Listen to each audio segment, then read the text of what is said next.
Fortune, gloire et pouvoir. Cet homme avait amassé toutes les richesses du monde. Son nom, Gold Roger, roi des pirates. Ces dernières paroles incitèrent les hommes de toute la planète à s'aventurer en mer. Mon trésor, vous le voulez? Je vous le laisse si vous voulez. Trouvez-le. Je l'ai laissé quelque part dans ce monde. Tous se lancèrent sur la route de Grand Line, dans l'espoir de mettre la main sur ce fameux trésor. Le monde entier connut alors une grande vague de piraterie.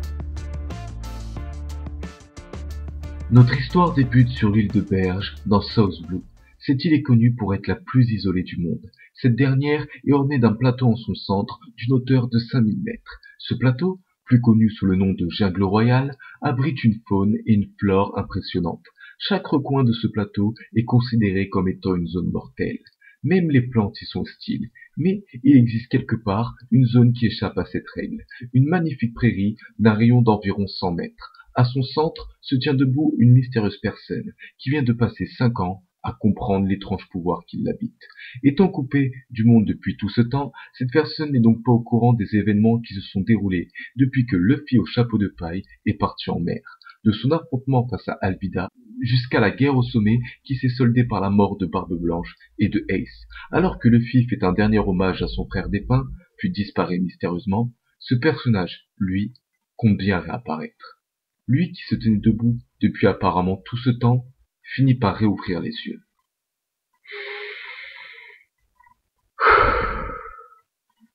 Ça devrait faire l'affaire. Au moment même où il décida d'arrêter son entraînement pour repartir dans le monde civilisé, une dizaine de créatures sortirent de la forêt. L'homme entama tout de même son chemin, sans se soucier des prédateurs qui étaient déjà prêts à lui bondir dessus. C'est alors que lorsqu'ils se ruèrent tous sur lui, un seul regard de l'homme sur un seul des fauves présents suffit à stopper le groupe. Pendant tout ce temps, je suis resté assis ici à ne pas bouger. Et maintenant que je veux partir, vous faites tort de vous approcher. C'est sur ces paroles que la meute resta figée. Elle avait trop peur de bouger. Même pour s'enfuir, le plus simple pour elle était d'attendre. Attendre que cet homme s'éloigne d'elle en daignant bien l'épargner. Ce n'est qu'une fois arrivé au bout du plateau que la mystérieuse personne vit la frontière entre la civilisation et le monde sauvage dans lequel il venait de passer toutes ces années. Une immense falaise de 5000 mètres. Une réflexion lui vena alors. Ah ouais, j'y ai pas pensé en montant. Comment je vais faire pour descendre de là maintenant?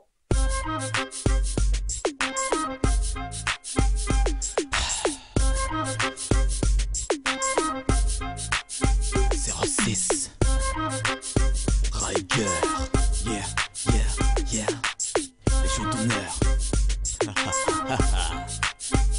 yeah. Âme d'un guerrier, âme du danger, encaisse la douleur, on éliminera jusqu'au dernier. Âme de serré, flot de sanglé, la Légion d'honneur est fin prête pour régner. Âme d'un guerrier, âme du danger, encaisse la douleur, on éliminera jusqu'au dernier. Âme de serré, flot de sanglé, la Légion d'honneur avec ses âmes de guerrier. Laisse place au gêne, même si je passe la comédie. Je me lasse de tout écrit quand tu es en face de l'ennemi. Je viens et fais carnage, voici le passage d'un viking. Au pied de la jungle royale se trouvait un bar, délabré, le plancher troué. Les tables n'avaient même pas de nappe. Il abritait 2 hommes, le gérant et un client. Ce dernier, qui semblait avoir un peu forcé sur la bouteille, se tenait au comptoir. Il avait une dégaine des plus simples, un chapeau noir avec l'effigie d'une tête de mort ornait sa tête, tandis qu'un long manteau rouge couvrait son corps.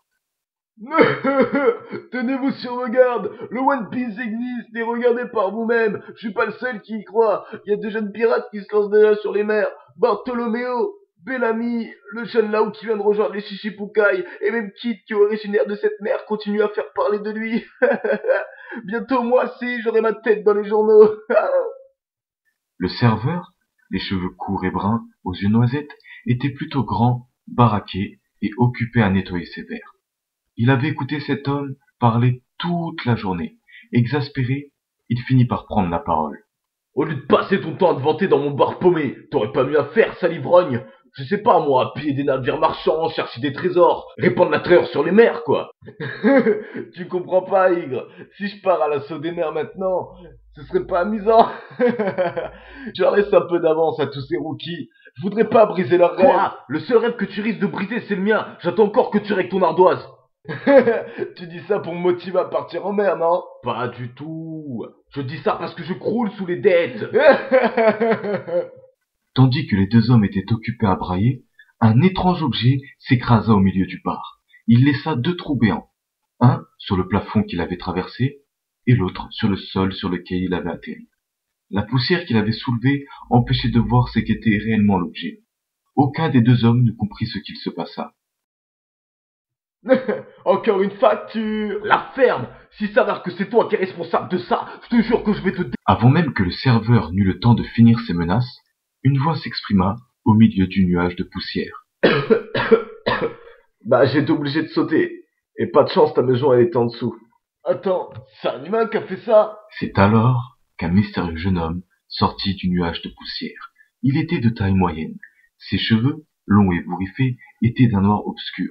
Ses yeux, quant à eux, avaient la couleur d'un océan profond. Son visage ne laissait échapper aucune émotion. Il n'était ni gêné de ce qu'il avait fait, ni même apeuré de sa chute. Le serveur s'empressa alors de lui parler. Bah écoute, si t'as envie de te faire pardonner, tu peux toujours payer 190 millions de berries, y a aucun problème, hein. Une somme aussi grosse pour un quelques trous. Tu penses vraiment qu'il va Ok, pas de problème. Quoi? Oh la chance, je suis tombé sur un pigeon. Le mystérieux jeune homme se dirigea alors vers le comptoir pour y déposer la somme voulue. Le serveur avait du mal à cacher sa joie.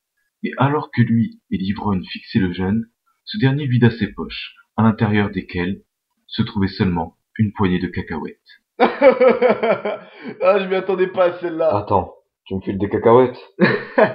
Tu me croiras jamais. Dans la jungle royale, j'ai rencontré des singes assez civilisés. Ils utilisaient des cacahuètes comme monnaie d'échange. C'est fou, non? Et dis-moi, je ressemble à un singe? Bah, maintenant que tu le dis, c'est vrai que tu ressembles à un gorille. Suite à cette phrase, le serveur eut du mal à gérer sa colère. Son poing partit rejoindre le visage du jeune homme, qui s'en trouva ainsi projeté. Il traversa le mur du bar avant d'atterrir dehors. L'ivrogne, qui riait de tout jusqu'ici, remplaça l'expression de son visage par la peur. Il essaya donc de raisonner le serveur. Ig, arrête! Tu sais comment ça risque de finir? Malheureusement, ces paroles ne suffirent pas à calmer le serveur, qui rejoignit en marchant calmement le jeune homme qui l'avait frappé. Avant de reprendre, il lui adressa quelques mots. Tu veux savoir pourquoi est-ce que j'ai autant de dettes dans ce bar? C'est parce que je passe mon temps à péter à la gueule avec des petits merdeux comme toi. Et ouais, c'est pour ça qu'il est dans cet état, et que je continue à laisser mes clients payer à crédit. C'est pas leur faute après tout. Mais, à la grande surprise de l'ivrogne, le jeune homme se releva indemne. Il parla à son tour. Écoute, je comprends ce que t'as fait. J'ai causé pas mal de dégâts dans ton bar. C'est normal que tu me frappes. Maintenant on est quitte. J'espère que... Là, attends, je t'ai pas du tout frappé à cause du bar. Si je t'ai frappé, c'est à cause de ton insolence. Nous sommes loin d'être quitte. Eh bien écoute, je te propose un marché. Frappe-moi encore une fois, et ma dette sera remboursée, ok? L'ivrogne, qui n'était qu'un spectateur jusqu'ici, ne pouvait laisser le jeune proposer de telles folies. Écoute gamin, c'est pas parce que tu t'es relevé d'un seul coup que tu pourras encaisser les autres. Ce mec est une vraie bête sauvage. Il tient même tête à un lieutenant de la marine. Attends, c'est vrai ce qu'il dit? Bah dans ce cas, je vais même t'en donner. Ça suffit! Excédé par les provocations du jeune homme, le serveur fonça tête baissée dans le but d'asséner un autre coup. Sa cible ne bougea pas d'un pouce, et alors qu'il serrait son poing et qu'il réunissait toutes ses forces, l'ivrogne, lui, ferma les yeux. Le jeune homme encaissa le coup au niveau du ventre. Il glissa en arrière sur quelques mètres. Ygre fut tout bêtement surpris. Certes, il n'avait pas mis toute sa force dans le coup, sous peine de tuer son opposant. Mais le coup qui lui avait asséné aurait pu détruire un bâtiment. C'est alors qu'il vit un sourire se dessiner sur le visage du jeune homme. Je te rappelle que j'ai dit 2. Tu es fou! C'était fini. Ygre perdit le contrôle.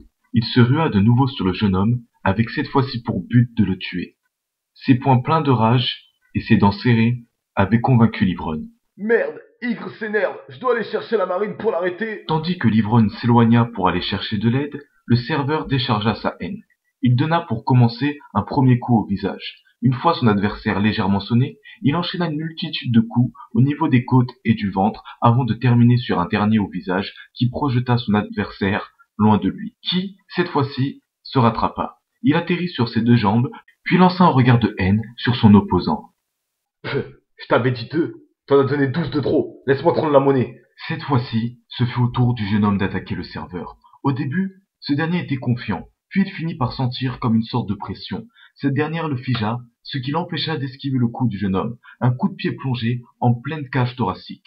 L'épieu de Ygre quitta le sol. Son corps était bien parti pour planer sur plusieurs dizaines de mètres. Mais le jeune homme enchaîna rapidement un coup de poing qui écrasa le serveur au sol. Et avant même que Ygre eût le temps de reprendre son souffle, le jeune homme enchaîna un troisième coup de poing directement au visage de son opposant. Sous la puissance du choc, la tête du serveur s'encastra dans le sol. Il lui restait encore 9 coups à encaisser afin d'être à égalité. Mais le jeune homme, qui n'était pas un monstre, jugea que cela suffisait. Il commença alors à s'éloigner du serveur, mais, malgré le piteux état dans lequel ce dernier se trouvait, il trouva tout de même la force de se relever. Attends! Commences-tu ne pas finir ton travail? Il me reste encore 9 coups à encaisser. Tu crois vraiment que j'ai mal? J'ai vu pire que ça! Calme-toi, tu veux, et mets ton orgueil de côté. Tu vas pas perdre la vie parce que tu considères que nous ne sommes pas quittes. La vérité, c'est que tu m'en as donné que 3 en trop. Tu crois vraiment que tous les coups que tu m'as donnés m'ont atteint? Là, c'est moi qui me sens insulté. Alors qu'il pensait en avoir fini pour de bon avec lui, le jeune homme reprit sa route. Ce n'est qu'après quelques pas que Ygre lui adressa de nouveau la parole. Tout à l'heure, tu as dit que tu avais sauté. J'en déduis que non seulement tu as survécu à une chute de 5000 mètres, mais en plus de ça, t'as passé un séjour dans la jungle royale. Eh bien, ouais, j'ai passé 5 ans là-haut. Je voulais comprendre le pouvoir qui m'habite avant de partir en mer. Partir en mer. Encore un abruti qui veut trouver le One Piece. Hein? Je sais pas du tout. Depuis que God Roger nous a quittés, les mers sont devenues trop dangereuses. Si je veux partir en mer, c'est justement pour les rendre plus sûres. En entendant ces mots, Ygre fut étonné. Mais ce n'était pas une surprise comme les autres. On pouvait voir sur son visage comme une sorte d'espoir. Et oui, c'était la première fois depuis qu'il avait ouvert son bar qu'une personne qui l'y avait accueilli lui disait qu'il ne souhaitait pas devenir pirate. C'est alors qu'il prit sa décision. Dis-moi, quel est ton nom? Ah, si c'est pour te plaindre à la marine, compte pas sur moi. Hein. Quel est ton nom? Oula, calme-toi, je m'appelle Seeker. Eh bien, Seeker, qu'il t'a atteint ou pas, j'ai tout de même essayé de te porter 12 coups. Et par conséquent, j'ai toujours une dette envers toi. Et je m'y connais en dette, laisse-moi te la rembourser. Encore avec ça, mais je te dis que... Seeker, laisse-moi t'accompagner dans ta quête. Je serai ton bras droit. Eh bien, je suis flatté, mais je compte pas devenir un pirate, j'ai pas besoin de bras droit. Et en plus, je préfère voyager seul. Alors je serai un simple compagnon. À cet instant précis, Seeker comprit une chose au sujet de Ygre. Lui aussi avait cette même détermination. Il s'était lui aussi fixé un but, tout comme lui-même l'avait fait avant de grimper sur le plateau. Il était donc inutile d'essayer de le convaincre de renoncer. Eh bien écoute, fais comme tu veux. Après tout, là où je vais, ils t'accepteront sûrement aussi. Et de toute façon, vu le psychopathe que t'es, je suis sûr que tu vas me suivre. Mais t'as pas ton bar à gérer. T'en fais pas pour ça, va. C'est ainsi que Seeker et Ygre décidèrent de partir plus ou moins ensemble. Leur prochaine destination était Janvier, la capitale de leur île. Un peu plus tard, l'ivrogne était de retour avec la marine. Tiens, ils sont plus là. Le commandant de la marine n'appréciait guère cette situation. J'en étais sûr, j'aurais pas dû te faire confiance à l'ivrogne. Rompez! Mais je vous jure que ça sert à rien, ils sont déjà partis. D'ailleurs, Ygre aurait laissé son bar sans surveillance. Et dans cet état surtout, putain, le temps que je porte, tout a pu se produire. C'est un véritable champ de bataille ici. Ce n'est qu'une fois rentré dans le bar que l'ivrogne trouva sur le comptoir une lettre. Écoute, ça l'ivrogne, je pars pour un petit moment, avec Seeker, tu sais, celui qui a défoncé le bar et qui m'a pété la gueule. Ah ouais, non, t'étais pas là. Bref, occupe-toi du bar en attendant, dis-toi que j'aurais effacé ton ardoise. Même si les mots étaient clairs, l'ivrogne n'avait qu'une seule question à l'esprit. Attends, ça voudrait dire que je vais pouvoir boire jusqu'à plus soif. Et bien voilà, c'est la fin de ce chapitre, alors j'espère qu'il vous aura plu. Bon, si t'es arrivé à la fin, c'est soit que t'es un sadique des oreilles, soit que t'as kiffé, à toi de voir. Donc je vais pas vous demander toutes les bêtises que les autres youtubeurs peuvent demander, je vais surtout vous dire un peu ce que moi j'ai pensé moi-même de cet épisode. Et là en réécoutant, franchement, je suis assez satisfait parce que je me suis dit, ah ouais, quand même, j'ai fait du bon boulot, hein, faut pas faire le faux modeste. Par contre, il y a un point que j'aime pas, c'est les voix. J'ai du mal pour le moment à bien modeler ma voix pour qu'on entende que ce soit un personnage différent. Donc voilà, donc j'espère qu'elle vous aura plu, comme j'ai dit. J'essaierai de faire un effort. Et je vous dis à la prochaine pour une prochain chapitre.